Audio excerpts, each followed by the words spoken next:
This is quite a delusional new moon. Be careful what you're wishing for, what you're doing, what you're starting, not because it might be harmful necessarily, but because it might just be out of touch with what's best for you, especially if it involves a close relationship.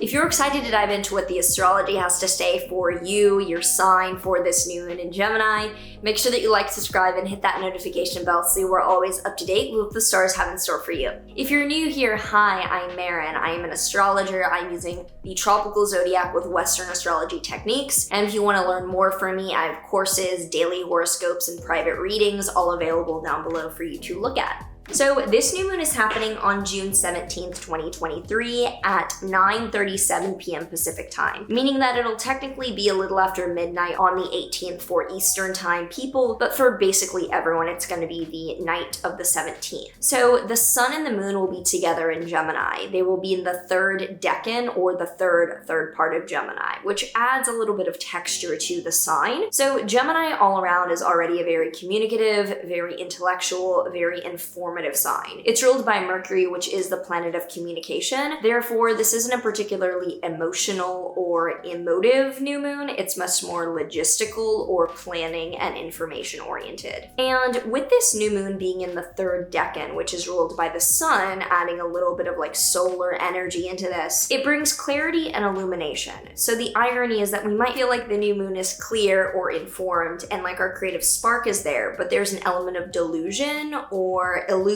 surrounding it. And this part of the zodiac is associated with the Ten of Swords tarot card, which is associated with the final decisions around justice, and it can show that there could be something that's been building up for a while. We're very concerned with it. We have a lot of thoughts around it, and we're now making the decision to start something around that idea, and we feel like it's like all done and good, but in reality, there's something a bit delusional or not fully fleshed out about it. So with this new moon being very mentally active, I see this as being an idea-based interest that we're now ready to start something we're growing around. It doesn't look like it's something deep or emotional. In fact, it looks like it's almost all mental, especially with the placement of the other things going on, because this is conjunct Mercury in its home sign. And with Mercury ruling Gemini and Mercury being in Gemini, it looks like this new moon is especially the ideas planning stage of something that we have carved out of interest. And this is conjunct asteroid Juno within 1 degree. And asteroid Juno shows a close partnership that is very meaningful and very important in our lives. Some astrologers call it the marriage asteroid. I would say that it deals more with close partnership that is not necessarily fiery and intimate, but is very intertwined on a sophisticated soul-like level. So with this new moon being conjunct Juno, this is why it looks like it is a relationship or a partnership that may not be an emotional decision, but there's some sort of decision that is an idea or logistical that requires ties to another person, and that's what is getting us interested in this plan. Now, with this squaring Neptune exactly by degree, this is where the delusional aspect comes in, because Neptune is a planet of delusion, of illusion, and of things that seem larger than life. The beautiful side of Neptune is the dream and the glamour that comes with it. The downside of Neptune can be the illusion or the lack of clarity that can be harmful. So I would simply be careful around glaring red flags in the beginning of this, because you might realize that things are too good to be true, and in fact they are. Whenever I see Neptune in these kinds of aspects, I always invite people to ask for a second, third, fourth opinion. Sometimes that can dilute our manifestations. In times like this, you probably want a big brother, big sister type figure to advise you on what you're starting. And with Venus and Mars and Leo, there's quite a bit of theatrical drama to the actions. It doesn't look dramatic in a bad way, but as someone with Venus and Mars and Leo, I do not do anything low-key. In fact, I will be dead before I do anything chill. So the actions, the words, the way in which things are being coordinated could be quite larger than life and ridiculous during this time, but it's overall not necessarily a new moon that I'm concerned about, because it's not like Mars is necessarily really inflicting any challenge on this. There's a sign-based square to Saturn, but it's not close by degree, and a square to Neptune, although challenging, is not in such a way way where it's overt like the malefics or really, really absurd like some other things. So I would say that a lot of us are gonna have an idea to plan something with another person during this time. It feels very aligned and very exciting. Be careful around the details, and the downside of Neptune can be the beauty that leads to manipulation.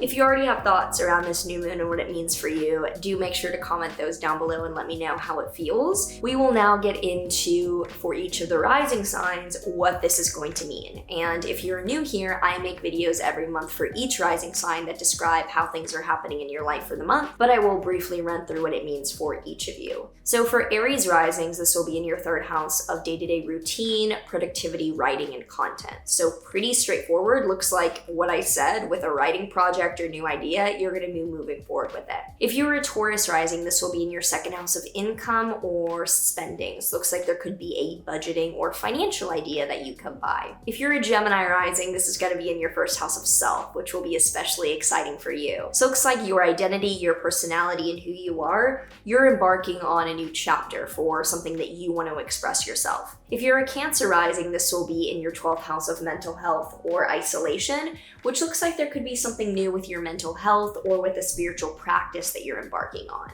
Could also be a time of getting over bad habits or deciding that you do not want to lead your life depending on a certain thing. When I see 12th house, it's often having to do with addictions or coping mechanisms, which may not be drugs and alcohol, but could be something disorderly. If you're a Leo rising, this will be in your 11th house of networking, groups, and friends, which shows that you could be starting ties with a new organization, a new group of people, a new friend group. It's a very social new beginning for you. And if you were a Virgo rising, it's a new career beginning because this will be in your 10th house of career and professional life. So you might be wanting to start a new job or get a new position, and that's what you're going for here. If you're a Libra rising, it's going to be in your 9th house of foreign travel or education. So you might be deciding to travel or to study something new. If you are a Scorpio rising, it will be in your 8th house of finances or investments, which is more around starting an investment or an asset-based journey rather than anything that's too simple. The 8th house is usually more complicated finances. If you're a Sag rising, this will be in your 7th house of one-on-one close relationships. Could show that you're getting proposed to, you're getting married, or you're entering a committed relationship, or that you're signing some type of document or entering another kind of formal partnership. If you are a Capricorn rising, it will be in your 6th house of physical health routine like diet or exercise or coworkers, showing that you could be starting something new at the gym or with your health, or you could be starting a new chapter with your coworkers or pets. So maybe she's going to the groomer that day. I can feel you eating my pants. If you're an Aquarius rising, this will be in your 5th house of dating and romance and creativity. So there might be a new romantic or creative beginning in the works for you. And if you're a Pisces rising, it will be in your 4th house of home and family, showing that you could be moving into a new home or starting something new with your family.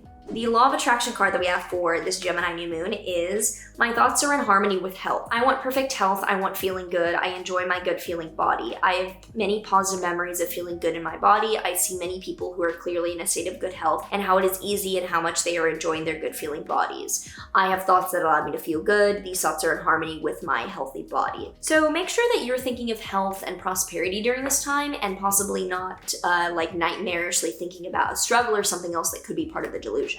So if you enjoyed this, let me know down below and make sure to share this with anyone you think it could be helpful. Oh, and by the way, these chokers, this Virgo choker, it comes in every sign and is available at my merch store. Oh, but there is one thing